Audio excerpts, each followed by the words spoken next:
ذکر کو لے کر کے جمع ہوئے ہیں، اللہ ہماری ذکروں کے اندر اخلاص اور الہیت سے ہمیں مالا مال فرما دے، اور ہر طرح کی مصیبتوں سے، پریشانیوں سے، آفات سے اللہ ہم سب کو محفوظ فرما لے۔ السلام علیکم سامعین، 28 جمادی الاخری کی تاریخ شروع ہو چکی ہے، 19 دسمبر ہے۔ خبر کا عنوان ہے قرآن کریم حفظ بھی اور 8ویں کلاس پاس بھی۔ ہماری مراد مغربی اتر پردیش کے شہر مظفر نگر میں واقع صوفہ انٹرنیشنل اکیڈمی ہے، جس کے ڈائریکٹر ہیں مولانا محمد اکرم ندوی۔ انہوں نے آج اپنے یہاں ایک میٹنگ بلائی، جس میں مولانا محمد شعیب بڑھانا، مولانا محمد سنور جوگیا کھیڑا، قاری محمد لقمان دبھیڑی خرد، مفتی محمد اسماعیل بڑھانا، قاری محمد نبیل سروٹ، قاری محمد جعفر کھڈا، رفیع الدین پھولت، قاری محمد اعظم پھولت، مولانا وسیع سلیمان ندوی صاحب پھولت، قاری محمد راشد شمس پور کلاں، مولانا محمد واصف مانک مئو، قاری محمد معاذ مانک مئو، قاری محمد کامل ہاپوڑ، مفتی محمد عارف۔ میٹنگ میں مولانا محمد اکرم ندوی صاحب نے ایسا نظام اور نصاب پیش کیا ہے کہ طالب علم 4 سال میں قرآن کریم مکمل حفظ بھی کر لے اور مانیتا پراپت بورڈ سے 8ویں پاس بھی کر لے۔ اس پر غور و خوض ہوا ہے۔ جو نام میں نے گنائے ہیں ان کی اکثریت نے مولانا کی حوصلہ افزائی کی ہے، اس کی تعریف کی ہے اور اس کو منظور کیا ہے، اور کہا کہ آپ کام لے کر چلیں، ہم سب آپ کے ساتھ ہیں۔ میں اس موقع کی چند تصاویر پیش کروں گا، رپورٹ پیش کروں گا، اور آخر میں ان اہل علم حضرات کا تفصیلی انٹرویو پیش کروں گا۔ مغربی اتر پردیش کے ضلع مظفر نگر کے صوفہ انٹرنیشنل اکیڈمی میں ہیں، جہاں اکیڈمی ڈائریکٹر حضرت مولانا اکرم ندوی صاحب ہمارے ساتھ موجود ہیں۔ مولانا اکرم ندوی صاحب ہیں اور قاری دانش نبیل صاحب ہیں۔ دوسرے ماہر تعلیم قاری محمد کامل صاحب ہیں، قاری محمد ہاپوڑ سے ہیں، اور دوسرے ماہر تعلیم قاری محمد لقمان صاحب ہیں، لقمان محمد صاحب قاسمی ہیں، حافظ شاہ صاحب جولا ہیں۔ سب اصل بات آج یہ ہے کہ مولانا اکرم ندوی صاحب جہاں اتنے کام کراتے ہیں، اور مولانا اپنا اسکول کہاں تک رجسٹر ہے؟ ماننے کے بعد 12ویں تک مولانا کالج کا اسکول کالج کام کرتے ہیں، اور شاہین اکیڈمی نیٹ کی تیاری علیحدہ کراتے ہیں، اور ماہد البنات میں طالبات کا الگ چلاتے ہیں، اور چھوٹے بچوں کے لیے 8ویں تک کا نظام الگ چلاتے ہیں۔ دراصل آج مولانا اکرم ندوی صاحب نے ایک نیا نظام، نیا نصاب متعارف کرایا ہے۔ تھوڑا آپ یہ بتائیے کہ آج جو یہاں درجہ حفظ کے بارے میں آپ نے ایک پروگرام بنایا ہے، یہ مختصر کیا ہے، کس طرح آپ اسے انجام دیں؟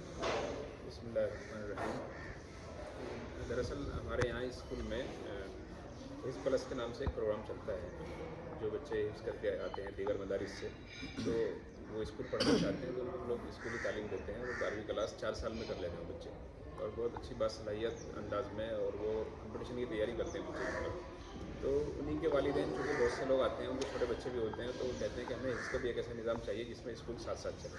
الحمدللہ ہمارے علاقے میں بہت سارے مدرسے ہیں اور بہت اچھا طریقے سے کام کر رہے ہیں سب لوگ، لیکن تھوڑی سی کمی وہی محسوس ہوتی ہے کہ وہ اسکول کے نظام سے تھوڑا ہٹ جاتے ہیں بچے۔ بعض جگہوں پر ایسا ہے کہ اسکولی نظام نہیں ہوتا ہے، تو بہت سے والدین آ کر کے ہم سے کہتے ہیں، تقاضا رکھتے ہیں کہ اس طرح کا نظام بھی شروع کیا جائے جس میں بچوں کو اسکول کے ساتھ ساتھ حفظ بھی پڑھایا جائے۔ تو اسی سلسلے میں ہم لوگوں نے ہمارے علاقے کے مشہور قرآن حضرات کو بلایا کہ آپ حضرات کے پاس تجربات ہیں اس سلسلے میں، کیسے قدم بڑھائیں اور کس طرح سے اس کام کو سلیقے سے کر سکتے ہیں۔ تو ماشاءاللہ آج تمام مہمان تشریف لائے، بہت سے لوگ چلے گئے ہیں، لیکن یہاں پر ماشاءاللہ عظیم ہستیاں موجود ہیں قرآن کے تعلق سے جو کام کر رہے ہیں، کافی دنوں سے تجربات بھی بہت ہیں۔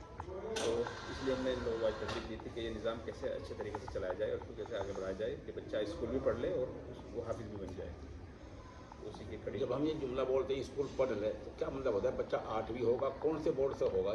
بورڈ جو یہاں پر جو ہم نے مہمانوں کے سامنے جو پلاننگ پیش کی تھی، اس میں یہ ہے کہ ہم 4 سال میں حفظ کرائیں گے بچے کو، اور ہر سال کے لیے پارے متعین کر دیے ہیں، اور ساتھ میں ہر سال کے لیے درجہ بھی متعین کر دیا ہے۔ یعنی کہ ہم لوگ جب بچہ ہمارے پاس آئے گا، وہ ناظرہ پڑھ کے آئے گا، ہماری ساتھ یہ ہوگی بچہ ناظرہ پڑھا ہوا ہوگا اس کا، تو اس کو ہم 5ویں کلاس میں لیں گے، تو 1 سال اس کو 5ویں کلاس میں لگائیں گے۔ یہاں پر ہم 5 پارے کے لیے متعین کیے گئے ہیں کہ 5 پارے وہ بچے حفظ کر لے گا، پھر اس طرح سے 6ویں کلاس 7ویں کلاس اور 8ویں تک اس کو مکمل حاصل ہو جانا ہے۔ ہر سال ہم نے کچھ پاروں کو اس طرح تقسیم کیا ہے۔ باقی قرآن حضرات کی رائے آ رہی ہے، انشاءاللہ اس پر ہم لوگ باریکی سے غور کریں گے اور دیکھیں گے کہ اب کیا اس میں کچھ تبدیلی کرنی ہے یا سیم جو ہم نے ترتیب دی ہے صحیح ہے۔